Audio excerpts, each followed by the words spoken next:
آج ایک نیوی کے بڑے آفیسر آئے, اس میں SSG کمانڈو ہوتے ہیں نا, وہ بتا رہے تھے کہ حضرت عمر رضی اللہ تعالی عنہ کا ایک پورا, میں نے بھی دیکھا ہے فوج میں, وہ ایک ان کا جو فوجیوں کے نام انہوں نے خط لکھا تھا نا, وہ آرمی میں بھی اور نیوی میں بھی وہ لکھا ہوا ہوتا ہے.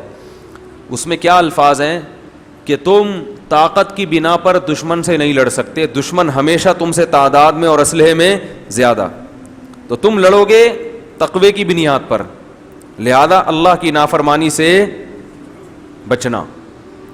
تو مسلمان ہمیشہ کمزور رہے ہیں اور دشمن ہمیشہ طاقتور. آج بھی دیکھ لو نا, اکثر انڈیا پاکستان کی جنگ ہوتی ہے, طاقتور کون ہے؟ انڈیا. کیا خیال ہے؟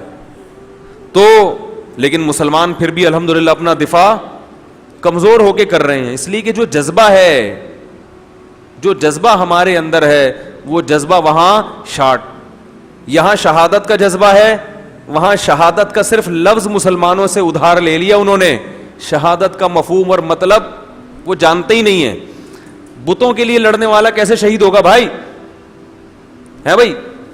وہ جو فوجی آئے تھے نا آج, SSG کمانڈو تھے, وہ کہنے لگے, میں نے کہا آپ جب آپریشن کے لیے جاتے ہو روزہ رکھتے ہو؟ انہوں نے کہا میں تو لازمی رکھتا ہوں, باقیوں کا پتہ نہیں. میں نے کہا, کہہ رہے ہیں اگر شہید ہو گئے تو کم از کم روزے میں تو ہو.